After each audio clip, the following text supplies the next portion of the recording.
አንድ ልማድ በውስጡ ያለውን እምቅ ኃይል በራስ መተማመንን እየገደለ በሕይወት እንዳይሳካልህ እንዳደረገ እና በማትወጣው የልማድ ሰንሰለት እንዳሰረ ብነግርህ ምን ይሰማሃል? ታዲያ ብርቱ ለሆነ ወንድነትና የማንነት ጥንካሬን ለመያዝ ራስን ለመቆጣጠር የሚረዳው ምስጢር ተደብቆ አይቀርም። ከዚህ ቪዲዮ በኋላ ይህንን ልማድ መጀመሪያ ትመለከተው በነበረው አመለካከት አታየውም። አንዳንዶቹ ጋሴ እያሉ ይጠሩታል፣ አብዛኞቹ ግለ ወሲብ፣ አብዛኞቹ ማስተርቤሽን እያሉ የሚጠሩት ብዙዎች ለማውራት የማይደፍሩት ግን ብዙዎች የሰጠሙበት አሉታዊ ልማድ። እንደውም አንዳንዶች ለጤና ጥሩና ጠቃሚ ነው ጤናማም ነው ይላሉ የምዕራባውያን ዶክተሮች። ነገር ግን የጓጉል ልማድ ምን ያህል እየጎዳ እንዳለ አስመለክታለሁ። ለዚህ ቻናል አዲስ ከሆንክ ሰብስክራይብ በማድረግ ቤተሰቡን የስቶይክ ፈላስፎች ማህበረሰቡ የሚንቀው ግን ጠቃሚ የሆነ እዚህ ዓለም ውስጥ ተደብቆ የኖረ እውቀትን ተረድተዋል። የዲስፕሊንን ኃይልና ደስታን ማሳደድና ጉዳቱን ብሎም በማንነት ላይ የመሰልጠንን ጥበብ ተላብሰዋል። ዛሬ እነዚህ የቀደሙ ጥበበኛ ፈላስፎች ያወቁትን የተደበቀ እውቀት በተንተን አድርጌ አስረዳለሁ። በሱም በመታገዝ ከታሰርክበት የልማድ ሰንሰለት ኃይልህንም በማስመለስ ነፃ እንድትወጣና እውነተኛ ለውጥን እንድትጎናጸፍ አግዛለሁ። ትልቁ ችግር የልማድ ለምንድነው እያጠፋኝ ያለው የሚለው ጥያቄ ነው። በዚህ ሁኔታ ታማኝ እንሆንና ጋሴ ወይም ማስተርቤሽን ከፈጸምክ በኋላ ያለውን እውነታ እንቃኘው። የተሰማህን ጸጸት፣ ራስን መውቀስ፣ መነቃቃት ማጣትና ጭንቀትን አዳምጠው ታውቃለህ? ይህም በውስጥ ያለ ማንነታዊ እውነታ ተጠራርጎ ሲጠፋ የሚሰማን ባዶነት በውስጡ ይዞ ነው የሚከተልን። ከዚህም ጋር የሚፈጠርበት ምክንያት በግለ ወሲብ ብዙ ሰዎች የታሰሩበት ትልቅ ምክንያት አለ። ይህም የዶፓሚን ሆርሞን ሰንሰለት መያያዝና ሆርሞኑ ሱሰኛ የማድረግ አቅም ከፍተኛ መሆኑ ነው። ይህንም ተያይዞ ልማዱን በየደቂቃው ለማድረግ እንድትፈልግና እንድትጓጓ በማድረግ የልማዱ እስረኛ ሆነ እንድትቀር ያደርጋል።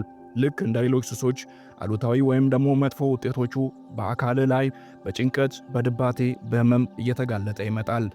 በዚህም ምክንያት በጣም ደካማ፣ ፈሪ፣ መነቃቃቱን የተቀማ ወይም ተነሳሽነት የሌለው ያቀደውን ግብ ለማሳካት ጉልበት የሌለው ትሆንና አቅምህ ተጠራርጎ ይጠፋል።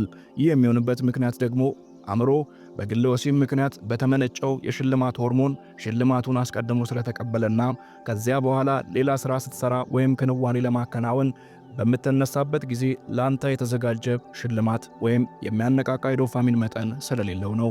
በዚህም ምክንያት ምንም ሳታሳካ፣ ምንም ሳታከናውን በጭንቀት፣ በድባቴ ራስን በመውቀስ ሰንሰለት ውስጥ በመታሰር በባዶ እንድትቀር ይሆናል። የስቶይክ ፊሎሶፊ መምህራን ይህንን አስቀድመው ሳይንስ ከመረዳቱ በፊት ተረድተውት ነበር። በዚህም ምክንያት ከዚህ አይነት ጊዜያዊ ደስታ እንድንርቅ በተለያየ መልኩ ሲያስተምሩንና ራሳችን እንድንከላከል ሲነግሩን ሰንብተዋል። ታዲያ ያን ጥበባቸውና የተናገሩትን ትምህርት እንዴት አሁን ያለው የህይወት መንገድ ላይ ተጠቅመ ከታሰርክበት የግለ ወሲብ ልማድ በመውጣት ትችላለህ የሚለውን እንመለከታለን። እስከ መጨረሻው ድረስ ተከታተሉኝ። በስቶይክ ፊሎሶፊ ሊቅ የሆነው ሴኔካ ስለ ደስታ እስር ቤት ሲናገር ኖ ማን ኢዝ ፍሪ ሁ ኢዝ ኤ ስሌቭ ኦፍ ሂዝ ቦዲ ይላል። የሰውነቱ ወይም የአካሉ ተገዢና ባሪያ የሆነ ሰው መቼም ቢሆን ነፃ ሊሆን አይችልም ይለናል። ደስታን ስታሳድዱ የሚፈጠረው ይህ ነው። አካልን የአእምሮ ጌታ ታደርጉታላችሁ። ለግለ ወሲብ ወይም ለሰውነት እርካታ በመገዛት በተደጋጋሚ በዚህ ልማዱ ስትዘፈቁ የደካማነትና የአጥፊነት ማይንድ ሴት በአእምሮአችሁ ውስጥ ፕሮግራም እያደረጋችሁ ይህንን አጓጉል ልማድና ጊዜያዊ ደስታ እፈልጋለሁ እያላችሁ ደብዳቤ እየጻፋችሁለት ነው። በእውነታው ዓለም ግን እርሱ በባርነት እየያዛችሁ ነው። ባሪያዬ ናችሁ፣ የትም አታመልጡኝም እንደሚል ልክ እንደ ጎሳ መሪ ነው ይለናል ሴኔካ ሲናገር። የቀድሞዋ ታላቋ ሮም ገዢ የነበረውና በስቶይክ ፍልስፍና ውስጥ ከፍተኛ አስተዋጽኦ ያበረከተው ማርከስ አውሬሊየስ ሜዲቴሽንስ በሚለው በታዋቂው መጽሐፉ የሚታወቅ ሲሆን በፍልስፍና ውስጥ ከሚያቀርባቸው ሐሳቦች ውስጥ አንዱ ሰልፍ ማስተሪ ወይም በራስ ላይ መሰልጠን የሚለው ነው። ይህንን ያወቀውም አስቀድሞ ስለነበር ይህንን አያይዞ ራሱን የማይቆጣጠር በፍጹም ነፃ ሰው አይሆንም ይል ነበር። ከዚህም ጋር ተያይዞ ማርከስ አውሬሊየስ ሲናገር ጊዜያዊ ደስታን ባሳደርከው ቁጥር የበለጠ የእርሱ ባሪያና እስረኛው ትሆናለህ። እንደፈለግ የምታገኘውን ስታጋብስ ደግሞ እውነተኛ የሆነውን ፉልፊልመንት ወይም ምሉዕነት ታጣዋለህ፣ ተቅበዝባዥም ትሆናለህ ይለናል። ታዲያ እዚህ ጋር ዋናውን ሐሳብ ላንሳ። በታሪክ የተከሰቱ ትላልቅ ሰዎች፣ ጦረኞች፣ ከጦረኞች እስከ ባለራእዮች፣ የሀገር ገዢ ነገሥታትና መሪዎች አንድ የሚያመሳስል በጋራ የተረዱት እውነት አለ። ይህም አብዛኞቹ የውስጥ ስሜታዊ ፍላጎታቸውን መቆጣጠር መቻላቸው ነው። በዚህም ታግዘው የሚጋልብ ግልበኛ ስሜታቸው እንዳይቆጣጠራቸው በማድረግ ትልልቅ ስኬቶችና ጀብዶችን አሳክተዋል። የመፍትሄ ሐሳብ ከታሰርክበት የፍላጎትና የጉጉት ሰንሰለት ፈተ ነፃነትንና ኃይልን ለማስመለስ መልሱ በሦስት የስቶይሲዝም መመሪያና የፍልስፍና ዑደቶች ውስጥ ታስሮ ይገኛል። አንደኛው ሰልፍ ዲስፕሊን፣ ሁለተኛ ፐርፐዝ፣ ሦስተኛው ትራንስሚቴሽን ወይም ደግሞ ሰሊቤሲ ናቸው። እነዚህንም በየተራ አብራራላለሁ። ለዚህ ቻናል አዲስ ኮንክ ሰብስክራይብ በማድረግ ተቀላቀለኝ። ቁም ነገርን እንካፈላለን። ከዚህ በፊት የሰሯቸውንም 2 ቪዲዮዎች ገብተህ ብትመለከት ጥበብን ተገኘባቸዋለህ። አንደኛ የነፃነት ቁልፍ ዲስፕሊን። የስቶይክ ቀዳሚ ሊቅ ኤፒክቴተስ ሲናገር ኖ ማን ኢዝ ትሩሊ ፍሪ ሁ ኢዝ ናት አ ማስተር ኦፍ ሂምሰልፍ ይለናል። ይህም ማለት የራሱ ገዢና አለቃ ያልሆነ የትኛውም ሰው በእውነት ነፃ ሊሆን አይችልም ማለት ነው። ይህም ማለት ለፍላጎቶችና ለአጓጉል ልማዶች ባሪያ መሆንን ስታቆም በዚያው ቅጽበት የሚባክነውን ኃይልን ታስመልሳለህ። ራስን መግዛት ወይም ዲስፕሊን ራስን መግዳትና መተው አይደለም፣ ነገር ግን ቀላልና የማይረባ ከሆነው የተሻለውንና ለሕይወት ፍሬ ነገርና እሴት ያለውን ነገር የመምረጥ ውሳኔ ነው። በእያንዳንዱ የውስጥ ግልበኛ ስሜት የሚያደርግብህን መገፋፋት ለመቆጣጠር በውስጥ በወሰንክ ቁጥር አእምሮህን የበለጠ ጠንካራና ምሉዕነት የሚሰማው እንዲሆን እያደረገው ትሄዳለህ። በጊዜ ሂደትም እነዚያ የቆሸሹ ልማዶች አንተን የሚቆጣጠሩበትን አቅም ያጡና ተጠራርገው ይጠፋሉ። ሁለተኛ ፐርፐዝ። አባቴ ጋሽ ግርማ ሲናገር ዓላማ የሌላትን ሕይወት አንቀ ግደል ይለኝ ነበር ስለ ዓላማ ጠቃሚነት ሲያስተምረኝ። ማርቲን ሉተር ኪንግ ሲናገር የምትሞትለት ዓላማ ከሌለ የምትኖርበት ምክንያት የለም ሲል ይናገራል።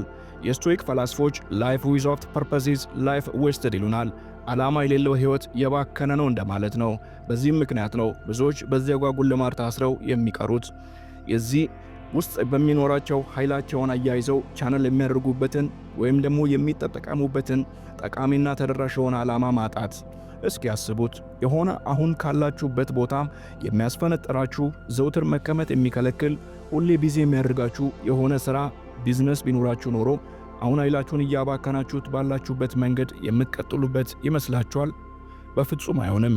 እዚህ ጋር ትልቁ መፍትሄ አሁን ያላችሁበትን አጓጉል ወይም አሉታዊ ልማድ ላይ የሚባከነውን እምቅ አቅም ራሳችሁን ለማነጽ ማንነታችሁን ላይ በመስራት በነፃም ቢሆን የምትወዱትን ግባችሁን ለማሳካት የምትለማመዱበት ቦታ ላይ በማሳለፍ ብታሳልፉት እውነተኛ የሆነና የሚቀመስ ሕይወትን ጣዕም እና ምሉዕነት ታጣጥሙበታላችሁ። ይህን ሁሉ በአጠቃላይ የስቶይክ መምህራን የሚያስተምሩት ትምህርት ሲሆን የውስጥ ኃይልህን ደስታን በማሳደድ ከምታባክነው ይልቅ የውስጣዊ ጥልቅ ምኞትህን የፈጠራ ችሎታንና ጉልበትህን ብሎም ዲሲፕሊንህን እንዲመገበው ማድረግን ተለማመድ። ታዲያ ስታቆም ምን ይፈጠራል? ዘወትር በማይበገር በራስ መተማመን በሙሉ መነቃቃትና ንጹሕ በሆነ ውስጣዊ ኃይል ጠዋት ስትነሳ በምናብህ ሳለው እስኪ አስበው እስኪ ከበፊቱ የበለጠና የተሻለ በጣም ትኩረትና መነቃቃት ሲጨምር፣ ደስታ ሲበዛና ራስን መቆጣጠር ስትችል፣ ከልምዶች ነፃ ስትወጣ የሚሆነው ይህ ነው። የቴስታስትሮን ሆርሞን መጠን ይጨምራል። ከላይ ላይ የሚኖረው የአውራ ወይም ደግሞ የኢነርጂ መጠን ይጨምራል። የአእምሮ አሰራርና ጥራት በጣም የተሳለ ወይም ሻርፕ ይሆናል። ያስቀመጥከውን ግብ ለመድረስ የሚኖር ውስጣዊ መነዳት ይወነጨፋል። ከሁሉም በላይ አእምሮህን የመቆጣጠር ኃይልን ትሞላለህ። ይህንን ነው የስቶይክ መምህራን የተሟላ ነፃነት የሚሉት። ይህም ማለት ሱስን ስለማቆም ብቻ ሳይሆን መሆን የሚገባህን ሰውን ስለመሆን ጭምር። መደምደሚያ፣ ይህንን ቻሌንጅ ለራስህ ውሰደው። በሱስ የመርዛማ ዑደት ተጠምደህና ታስረህ ትቆያለህ ወይስ ቁጥጥሩን ትወስደዋለህ?